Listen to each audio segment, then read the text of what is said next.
जे मोहा का घर मोहे, घर मोहे पितरी दे। अगे बस सियाणिए, पितरी चोर करे। वडिये हथ धलाल के, मुसवी ए करे। नानक अगे सो मिले, जे खट्टे घाले दे। मल्ला पहला, ज्यों जोरू सिर नावणी, आवे वारो वार। झूठे झूठा मुख वसे, नित नित होए खुआर। सूचे ए न आखिए, बैंज पिंडा धोए। सूचे से ही नानका, जिन मन वसया सोए। 17ਵੀਂ पौड़ी, जिस दे नाल संबंधित 2 श्लोक साहिब श्री गुरु नानक देव जी महाराज दे। प्रथम श्लोक दे उस धारणा का जिक्र किया है जिस दे एक बड़ी पुरानी मनोत चली आ रही है कि पितरां दे निमित्त कुछ दान करिए, कुछ पुण्य करिए, भोजन अन्न वस्त्र, तां ओह पितरां नूं पहुंच जांदे ने। ये प्रथा जो चलाई गई है, चलाण वालियां दा जापदा है अपना कोई स्वार्थ है, ताई जो है ये चली है। वरना ये किस तरह हो सकता है कि खावे कोई ते पहुंचे किसे नूं, और उसनूं पहुंचे जो मरण तो बाद गया ही किथे है, इसका कोई बोध भी ना होवे, इसका कोई पता भी ना होवे।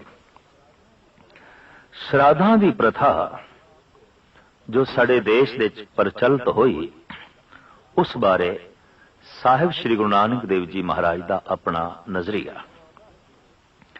जैसे हर धर्म ते धार्मिक रहबरी पुरुष का कुछ इतिहासक पक्ष होंदा है ते कुछ सिद्धांतिक पक्ष। इतिहासक तत्व साहिब श्री गुरु नानक देव जी महाराज एक पासे रखते ने। उन्हां दी अपनी बाणी दे कोई इतिहास नहीं है, उन्हां दा अपना इतिहास भी नहीं है।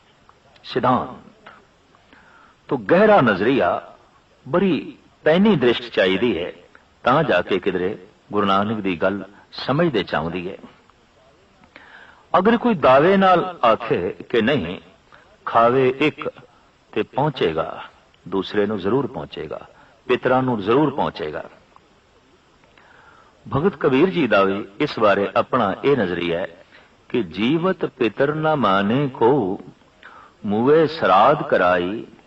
पितर भी बपरे क्यों कर पावे, कौवा कुकर खाई। जीवदे जागदे मां बाप का कोई सम्मान नहीं, कोई सेवा नहीं, कोई आदर सत्कार नहीं, और ढंग का भोजन नहीं, ते मरण तो बाद श्राद्ध, विशेष ढंग का भोजन। और आख्या जाए ये पितरां नूं शांत करने वास्ते करदे पिया, ये पितरां दी पूर्ति वास्ते श्राद्ध पे करांदे हन। और जे दावा यह होवे कि वाकई पहुंचदा है, हर हालत दे च पहुंचदा है, तो गुरु नानक देव जी महाराज इस बारे एक बड़ी तार्किक जो यथार्थ ते खड़ी है वो गल करते ने। जे मोहा का घर मोहे, घर मोहे पितरी दे। जे कोई चोर किसी दे घर सन लावे ते सन ला के धन प्राप्त करे, ते उस धन नाल श्राद्ध करावे, चोरी दे धन नाल जो चुरा के लियाया है, सन ला के लियाया है, उस पैसे दे नाल इस श्राद्ध करावे, पितरां दे निमित्त देवे। ते जे हुण आख्या जाए वो वाकई पितरां तक पहुंचदा है और अगे बकायदा रब्बी विधान के मुताबिक पहुंचता है, तो रब्बी विधान बनाने वाले और रब बड़ा सियाणा है, या तो कह दे ये कुछ जानता नहीं। अगर वो सब कुछ जानता है तो अगे वस्त सियाणीए, पितरी चोर करे। अगे वस्तु की पहचान हो जाएगी कि वस्तु ते चोरी दी है, सन लाई गई, चोरी की गई, उस नाल धन आया और उस धन दे नाल श्राद्ध कराया गया, तो वस्तु ते चोरी दी हो गई। ते जिसनू दिती है वो भी चोर बना ले जाणगे। अगे वस्त सियाणीए, पितरी चोर करे। जे पितरां दे निमित्त चोरी दा धान अर्पण कीता है तो फिर पितर चोर हो जाएंगे अगे। अगर वाकई अगे पहुंचता है और वाकई अगे साव सुजान है, अगर ऐसी मनोत है तो फिर पितर भी चोर हो गए। देखण दे चाया सारी दुनिया दा कानून इस गल नूं मनदा है कि चोर ने जो चोरी की थी वो ते गुनाह है, पर जो चोरी दा समान अपने कोल रखे या वेचे ये भी गुनाह है, ये भी जुर्म है। इस नुक्ता निगाह नूं गुरु नानक देव जी महाराज साडे सामने रखते ने। अगर एक चोर नाजायज ढंग नाल उसने धन प्राप्त किया है, किसी का घर सन ला के किसी के घर दे चों चुरा के ते घर लिया के उस धन दे नाल श्राद्ध कीता है, अपने पितरां दे निमित्त दान पिया करदा है। महाराज कहन चलो इत्थे तक असीं मन लैने आ, लेकिन ये मनोत भी नाल होवे कि अगे पहुंचदा है और अगे सारे सुजान बैठे ने, पुछाण वाले सियाणे ने परमात्मा दा नियम, और परमात्मा बहुत सियाणा है, तां फिर अगे वस्त सियाणीए पितरी चोर करे। फिर ते अगों वस्तु की पहचान हो जाएगी कि चोरी दी है, और पितर भी चोर बना ले जाणगे। क्या पितरां दे निमित्त कुछ भी नहीं भेजिया जा सकता? उन्हां नूं कुछ भी नहीं दिता जा सकता? इतनी गल ते स्पष्ट है कि अस्थूल चीज असी नहीं भेज सकते। अजोका विज्ञान भी इसकी तस्दीक करता है। विचारां दी पहुंच बड़ी दूर तक है, याद दी पहुंच बड़ी दूर तक है। किसी नूं बहुत गहरे तल तो याद करिए, भावें वो 3-4 हज़ार मील की दूरी ते होवे, तां देखण दे चाया वो याद करन लग पैंदा है। पितरां दी ते बहुत दूरी अथाह दूरी ते ने। पता नहीं किस जन्म दे किस जून दे किहड़े लोक दे उन्हां पितरां दे निमित्त अगर कुछ भेजना है, देना है, अर्पण करना है, तो परमात्मा दा नाम जपीए ते संकल्प करिए कि मैं ये पितरां दे निमित्त नाम जप रहा। और नाम सूक्ष्म है। सूक्ष्म वस्तु दूर तक भेजी जा सकती है, जैसे विचार बड़ी दूर तक पहुंचते हैं, याद बड़ी दूर तक पहुंचती है। इस तरह प्रभु चिंतन, प्रभु दा सिमरन बड़ी दूर तक पहुंचता है। सतगुर दी बाणी, जिह सिमरत सब किल विख नासे, पितरी होए उधारो। पितरां दा भी उधार हो सकता है। असी अपने गुजर गए पितर बुजुर्ग, उन्हां दा भी कल्याण कर सकते हैं, पर किस ढंग नाल? उन्हां दे निमित्त श्राद्ध करा के, अन्न वस्त्र दे के, पैसा पानी दे के, भोजन छका के। महाराज कहते नहीं, इस दे नाल ते उसे दा ही कल्याण हो सकता है जो भोजन छक रहा है, जो वस्त्र ले रहा है, जो पैसा ले रहा है, उसका ही कल्याण होया है, पितरां दा नहीं। और ये पितरां नूं नहीं पहुंचेगा। ना गुरु नानक मनदे ने, ना ही भगत कबीर मनदे ने, और कोई दार्शनिक जिहदी धार्मिक विचारधारा बकायदा विज्ञानक दृष्टिकोण ते भी पूरी उतरदी होवेगी, वो कतई इस गल नूं नहीं मन्नेगा कि खावे कोई ते पहुंचे किसे नूं। और फिर उसनूं पहुंचे जो मुद्दत हुई, मर गया और पता नहीं किस जोन दे च, पता नहीं कित्थे है, तो ये धन किस तरह पहुंचेगा? ये वस्त्र किस तरह पहुंचणगे? ये भोजन किस तरह जो है पहुंचणगे? अगर कोई मनुख अपने पितरां नाल संबंध बना के रखना चाहे तो कुछ देना भी चाहता है, कुछ भेजना भी चाहता है, तो साहब कहते हैं हाँ दिता जा सकता है, भेजा जा सकता है। अजोका विज्ञान भी इस कोशिश दे है कि हो गुजरे पुराने जो बुजुर्ग ने, महापुरुष ने, उन्हां दे बोल काबू च कीते जान। खला दे जो मौजूद ने, इहदा मतलब उन्हां दे बोल मौजूद ने, उन्हां दे सूक्ष्म ढांचे मौजूद ने।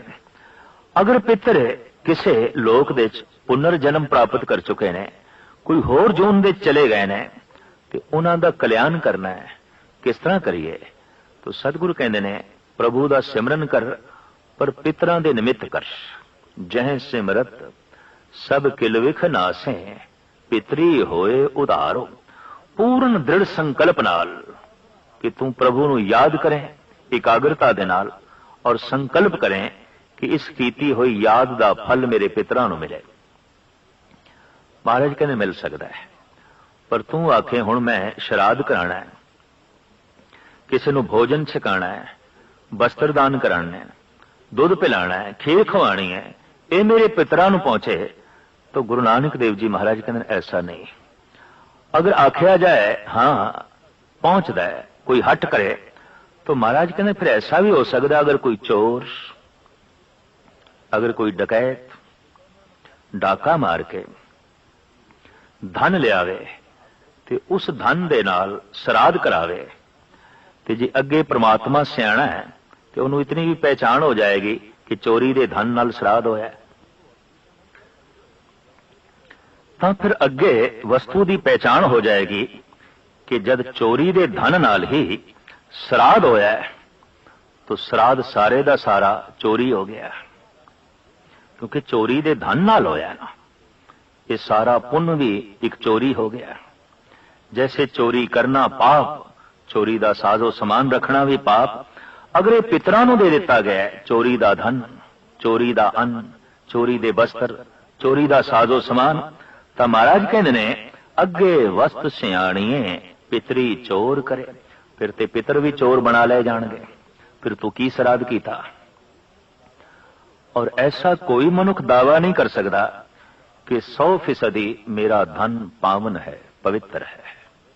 कुछ ना कुछ मिश्रण झूठ दा होवेगा, कुछ ना कुछ मिश्रण दुनियावी होवेगा।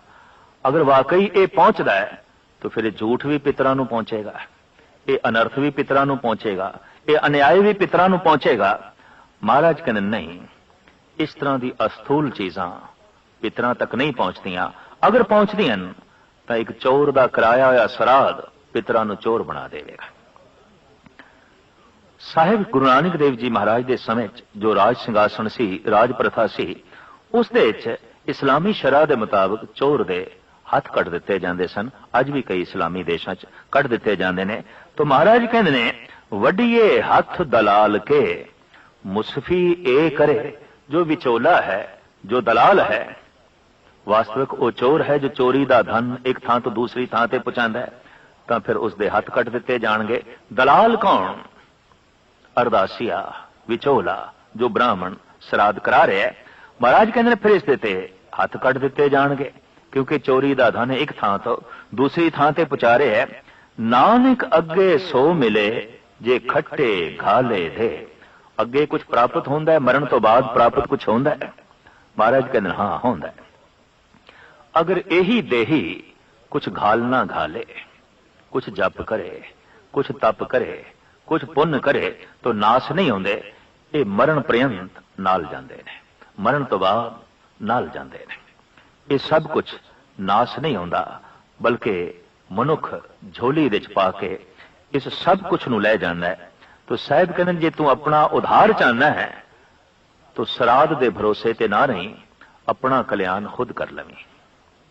अपनी झोली गुणा नाल खुद भर के ले जाए। मता तू सोचें कि मेरे मरण तो बाद मेरे पुत्र श्राद्ध करा लेंगे, हवन करा लेंगे, जप तप करा लेंगे और इस तरह मैनू मोक्ष की प्राप्ति हो जाएगी। नहीं, परमात्मा की दुनिया विच इस तरह की बचकानी गल्लां नहीं ने। अगर कोई जीवन भर अनर्थ करे तो मरण लग्या पुत्रियां नूं कह देवे श्राद्ध कर देना, ताकि मैनू सब कुछ की प्राप्ति हो जाए और मोक्ष की भी प्राप्ति हो जाए। साहिब कहते नहीं, नानक अगे सो मिले जो खट्टे घाले दे। अगे मिलता है पर वही कुछ मिलता है जो ये दे घालना घाल दी। दूसरा जो ये आख्या जाता है कि फलाने जल दे इशनान नाल बंदा पावन हो जाता है, पवित्र हो जाता है। महाराज कहते नहीं, सूचे ए ना आखिए बहन जे पिंडा धोए, सूचे से ही नानका जिन मन वसया सोए। ये सुचे नहीं जो तरह तरह के तीर्थों का इशनान करन या 2 वक्त रोज इशनान करन, वस्त्र साफ पहन लैन, मन लवांगे तन सुच्चा होया है। इहदे नाल मन की सुचेम का की मतलब? मन सुच्चा हुंदा है सच नाल, तन सुच्चा हुंदा है पानी नाल। इस वास्ते साहिब कहते सूचे से ही नानका जिन मन वसया सोई। एक बड़ा सुंदर उदाहरण देंदे ने ਸਾਹਿਬ ਗੁਰੂ ਨਾਨਕ ਦੇਵ ਜੀ ਮਹਾਰਾਜ, ਜਿਉਂ ਜੋਰੂ ਸਿਰ ਨਾਵਣੀ ਆਵੇ ਵਾਰੋ ਵਾਰ। ਜਿਵੇਂ ਇਸਤਰੀ ਦੇ ਸਿਰ ਦੇ ਉੱਤੇ ਪ੍ਰਾਕਿਰਤਿਕ ਨਿਯਮ ਦੇ ਮੁਤਾਬਕ ਇੱਕ ਨਿਯਮਾਵਲੀ ਚੱਲਦੀ ਹੈ, ਜਿਹਨੂੰ ਮਾਹਵਾਰੀ ਕਹਿੰਦੇ ਨੇ। ਔਰ ਉਹਨਾਂ ਦਿਨਾਂ ਵਿੱਚ ਸਾਡੇ ਦੇਸ਼ ਤੇ ਬਣੀ ਹੋਈ ਪਰੰਪਰਾ ਦੇ ਮੁਤਾਬਕ ਕਹਿ ਦਿੰਦੇ ਨੇ ਇਸਤਰੀ ਝੂਠੀ ਹੈ। ਇਹ ਗਾਲਬਨ 3 ਦਿਨ ਨਾ ਭੋਜਨ ਬਣਾ ਸਕਦੀ ਹੈ, ਨਾ ਪਰੋਸ ਸਕਦੀ ਹੈ, ਔਰ ਉਸ ਨੂੰ 3 ਦਿਨ ਚੌਕੇ ਦੇ ਵਿੱਚ ਵੀ ਜਾਣ ਦੀ ਇਜਾਜ਼ਤ ਨਹੀਂ। ਅੱਜ ਵੀ ਜੋ ਪੁਰਾਣੇ ਸੰਸਕਾਰਾਂ ਦੀ ਮਨੋਤ ਦੇ ਜੀ ਰਹੇ ਨੇ, ਉਹ ਇਸਤਰੀ ਨੂੰ ਚੌਕੇ ਦੇ ਵਿੱਚ ਨਹੀਂ ਜਾਣ ਦਿੰਦੇ ਵੀ ਤੂੰ ਕਮ ਸੇ ਕਮ ਇਹ 3 ਦਿਨ ਤੇ ਅਪਵਿੱਤਰ ਹੈ। ਜਦ ਕਿ ਸਾਹਿਬ ਗੁਰੂ ਨਾਨਕ ਦੇਵ ਜੀ ਮਹਾਰਾਜ ਕਹਿੰਦੇ ਨੇ ਇਹ ਪ੍ਰਾਕਿਰਤਿਕ ਨਿਯਮ ਦੇ ਮੁਤਾਬਕ ਹੈ। ਅਗਰ ਇਸ ਤਰ੍ਹਾਂ ਦੀ ਨਿਯਮਾਵਲੀ ਦੇ ਨਾਲ ਇਸਤਰੀ ਅਪਵਿੱਤਰ ਹੋ ਗਈ ਹੈ ਤਾਂ ਅਪਵਿੱਤਰਤਾ ਪ੍ਰਮਾਤਮਾ ਝੋਲੀ ਵਿੱਚ ਪਾ ਰਿਹਾ ਹੈ, ਅਪਵਿੱਤਰਤਾ ਈਸ਼ਵਰ ਝੋਲੀ ਵਿੱਚ ਪਾ ਰਿਹਾ ਹੈ।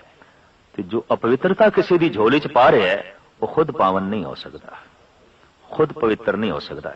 ਇਸ ਵਾਸਤੇ ਗੁਰਮਤ ਗੁਰੂ ਨਾਨਕ ਦੇਵ ਜੀ ਮਹਾਰਾਜ ਇਸਤਰੀ ਨੂੰ ਇਸ ਰੂਪ ਵਿੱਚ ਝੂਠਾ ਨਹੀਂ ਮੰਨਦੇ। ਉਹ ਇਸ ਰੂਪ ਵਿੱਚ ਭੋਜਨ ਬਣਾ ਵੀ ਸਕਦੀ ਹੈ, ਪਰੋਸ ਵੀ ਸਕਦੀ ਹੈ, ਭਜਨ ਵੀ ਕਰ ਸਕਦੀ ਹੈ। ਇਹ ਤੇ ਪ੍ਰਾਕਿਰਤਿਕ ਨਿਯਮ ਹੈ। ਆਖਿਰ ਸਰੀਰ ਦੇ ਅੰਦਰ ਵੀ ਤੇ ਸਭ ਕੁਝ ਇਹੀ ਹੈ, ਬਿਲਕੁਲ ਇਹੀ ਹੈ। ਗੁਰੂ ਨਾਨਕ ਦੀ ਦ੍ਰਿਸ਼ਟੀ ਇੱਥੇ ਬਹੁਤ ਪੈਣੀ ਹੈ। ਇਸ ਵਾਸਤੇ ਆਪ ਕਹਿੰਦੇ ਨੇ ਜਿਉਂ ਜੋ ਰੂ ਸਿਰ ਨਾਮਣੀ ਆਵੇ ਵਾਰੋ ਵਾਰ। ਮਹੀਨੇ ਦੇ ਮਹੀਨੇ ਜੈਸੇ ਇਸਤਰੀ ਦੇ ਸਿਰ ਦੇ ਉੱਤੇ ਇਹ ਨਾਉਣ ਆਉਂਦਾ ਹੈ ਔਰ ਉਹਨੂੰ ਝੂਠਾ ਕਹਿ ਦਿੱਤਾ ਜਾਂਦਾ ਹੈ, ਇਹ ਅਪਵਿੱਤਰ ਹੈ। ਗਾਲਬਨ 3 ਦਿਨ ਤੇ ਲਾਜ਼ਮੀ ਹੀ ਅਪਵਿੱਤਰ ਹੈ। ਪਰ ਮਹਾਰਾਜ ਕਹਿੰਦੇ ਉਸ ਨੂੰ ਝੂਠਾ ਆਖੋ, ਝੂਠੇ ਝੂਠਾ ਮੁਖ ਫਸੇ ਨਿਤ ਨਿਤ ਹੋਏ ਖੁਆਰ। ਜਿਹਦੇ ਮੁਖ ਦੇ ਝੂਠ ਹੈ, ਗਲਤ ਬਿਆਨ ਨਹੀਂ ਹੈ, ਜਿਹਦਾ ਮੂੰਹ ਝੂਠ ਹੈ ਇਹੀ ਅਪਵਿੱਤਰ ਹੈ। ਜੋ ਗਲਤ ਬਿਆਨ ਨਹੀਂ ਕਰ ਰਿਹਾ ਹੈ ਇਹੀ ਅਪਵਿੱਤਰ ਹੈ। ਇਸਤਰੀ ਨੂੰ ਝੂਠਾ ਕਹਿਣਾ ਉਹ ਤੇ ਪ੍ਰਾਕਿਰਤਿਕ ਨਿਯਮ ਦੇ ਮੁਤਾਬਕ ਇੱਕ ਦੌਰ ਚੱਲਦਾ ਹੈ ਔਰ ਮਨੁੱਖ ਨੇ ਫੈਸਲਾ ਕਰ ਲਿਆ ਇਹ ਅਪਵਿੱਤਰ ਹੈ, ਜਦਕਿ ਪ੍ਰਕਿਰਤੀ ਨੇ ਐਸਾ ਫੈਸਲਾ ਨਹੀਂ ਕੀਤਾ।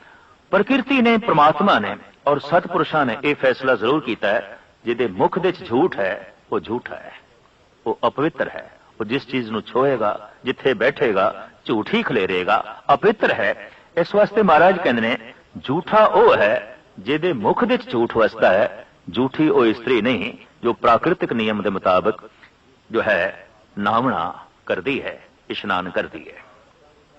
ਝੂਠੇ ਝੂਠਾ ਮੁਖ ਵਸੇ ਨਿਤ ਨਿਤ ਹੋਏ ਖੁਆਰ। ਸੂਚੇ ਇਹ ਨਾ ਆਖੀਏ ਬਹਿਨ ਜੇ ਪਿੰਡਾ ਧੋਏ।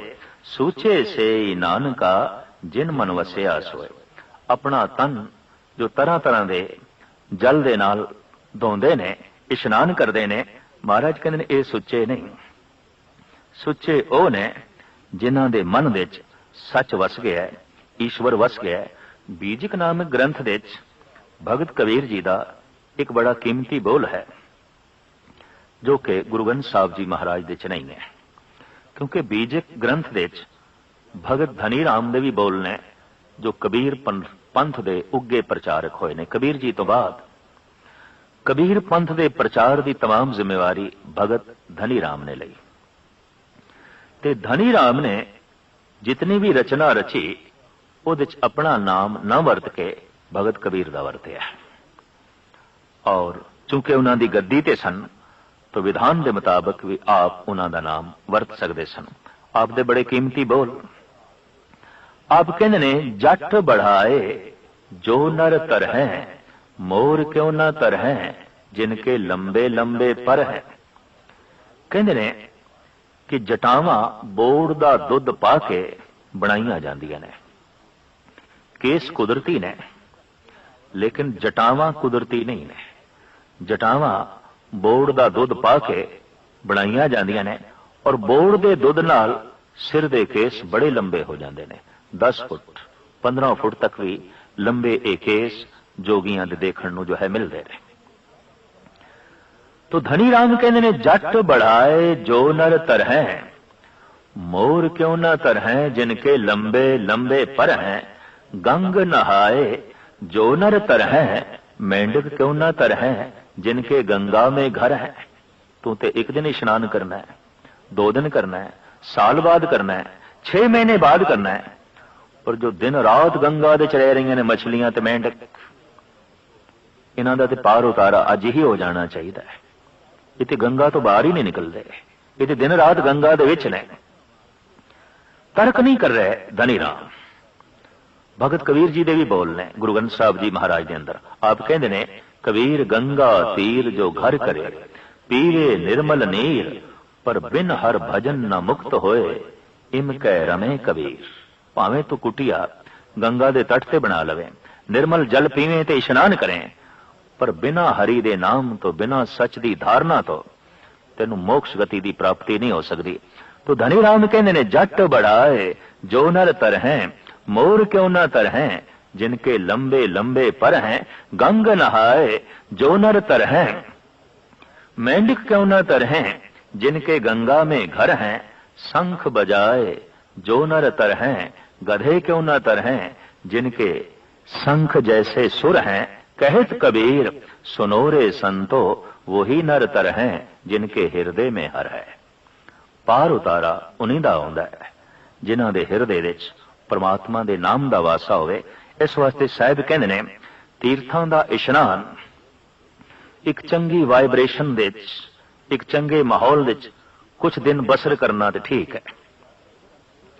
एक चंगे वातावरण विच जा बैठना ये गल ते चंगी है, लेकिन एक डुबकी ला के कह देना कि सारे पाप लह गए ने, उतर गए ने, साहिब कहंदे ने एक झूठी कल्पना तो इलावा और कुछ नहीं है। काम क्रोध पंचांके वस रह, तीर्थ नाय कहें सब उतरे। पंजे चंडाल तेरे अंदर ने ते डुबकी ला है ते कहना मोक्ष गति दी जो है प्राप्ति होवेगी, ऐसा हो नहीं सकता। एक आम धारणा है कि जिहड़ा बनारस दे च मर जाए वो शिवादिपुरी च जांदा है, उन्होंने मोक्ष गति की प्राप्ति होती है। बनारस दे च रहिंदा होया कबीर इस सिद्धांत नाल सहमत नहीं। आप कहंदे ने मनो कठोर जे मरे बनारस, नरक न बांचिया जाई, हर का संत मड़े हलंबे, तिन सगली सैन तराई। अगर हिरदा कठोर है तो बनारस दे च मर गया है, कुंभी नरकां च जाएगा। पर जे हिरदे दे च परमात्मा दा नाम है तो जे किधरे मगहर दे च भी मर जाए, वो अपने संगी साथियां नूं भी पार करेगा, भाव उन्होंने भी चंगी प्रेरणा दे जाएगा। कबीर दा अंत मगहर दे च होया है।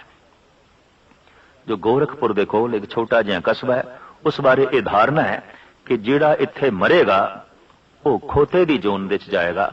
तो कबीर ने दावा किया मैं इत्थे ही मरना है और मैं खोते दी जोन दे च भी नहीं जावांगा। उन्हां दे अपने बोल, सगल जन्म शिवपुरी बिताया, मरती बार मगहर उठदा आया। गुरु ग्रंथ साहब दे बोल भी सारा जीवन ते मैं बनारस विच बतीत कीता है, पर हुण मैं मरण लगा मैं मगहर दे च मरांगा। मैं दसना दुनिया नूं कि हिरदे विच अगर कोई कठोरता है, मलिनता है, तो बनारस विच मर के भी मुक्ति नहीं। अगर हिरदा पावन है तो मगहर विच मर के भी प्रभु की प्राप्ति है, राम की प्राप्ति है, ईश्वर की जो है प्राप्ति है। गल सारी प्रभु ते नाम ते आवेगी, सच ते आवेगी। और मैं अज देखा कि कबीर की समाध दे उत्ते एक पासे एक मजौर बैठा है, एक पासे एक ब्राह्मण बैठा है, और कबीर सारी जिंदगी कहते रहे हमरा झगड़ा रहा न को, पंडित मूला छाड़े दो। बई मैं दोहां नूं छड़ दिता है, मैं दोहां दे कर्म कांड नूं छड़ दिता है। फिर मेरा कौन है जिस तो मैं प्रेरणा पे लेना? वो मेरा परमात्मा, वो मेरा अकाल पुरख, वही मैनू शिक्षा दी जा रहा है, वही मैनू समझाई जा रहा है। और उस करके मैनू समझ पई है कि वह जद हिरदे विच वसदा है तो मनुख पावन हो जाता है, मनुख पवित्र हो जाता है। साहिब श्री गुरु नानक देव जी महाराज इस श्लोक विच यही कुछ फरमान पे करते हैं, झूठे झूठा मुख वसे, नित नित होए खुराक, सूचे ए न आखिए, बहन जे पिंडा धोए, सूचे से ही नानका, जिन मन वसया सोए। ब्राह्मण मत दे जितने भी तीर्थ ने, खास करके 68 तीर्थ, वो नदी नालियां दे तट ते ने, सरोवरां दे तट ते ने। तीर्थ एक नहीं 68, और ये देश भी नदी नालियां दा देश है। और इशनान एक नहीं, कुछ इशनान बड़े विशेष मन ले गए।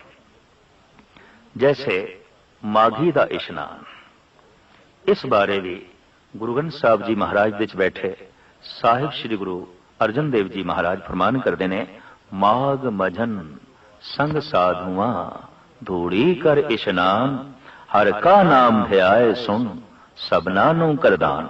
जे वाकई तू इशनान करना है, अपने आप नू पावन करना है, पवित्र करना है, तो जिथे सतपुरुष बैठे ने, सत नाल जुड़े हुए, सत दी उमंग दे जो बैठे ने, सत दी तरंग दे जो बैठे ने, उन्हां दे चरनां दी खाक नू मस्तक ते ला, उस धूड़ दा इशनान कर। क्या इत्थे तर्क नहीं खड़ी हो सकती कि धूड़ दा इशनान? हाँ, जद मनुख नाम जपदा है, बंदगी करदा है, तो कहने ने सूक्ष्म तरंगा धरती नू छूंदियां ने, मिट्टी पावन होंदी है, खाक पावन होंदी है, और दुनिया भर दे धार्मिक विद्वानां ने मन लिया वो खाक नहीं रह जाती, वो ते अक्सीर हो जाती है। इसे नू शेख सादी साहब ने कहा, सुरमा कुंतो खाक औलिया ताबा बीनी इब्तिदाता इंतहा। जे आद तो लेके अंत तक तू असलियत नू वेखना चाहना है, तो जो औलिया है, जो अल्लाह नाल जुड़िया होया है, उहदे पैरां दी खाक नू मस्तक ते ला, अपने बदन दे ला। ये ऐसा पावन गुसल होवेगा कि तेरी रूह पावन हो जाएगी, पवित्र हो जाएगी।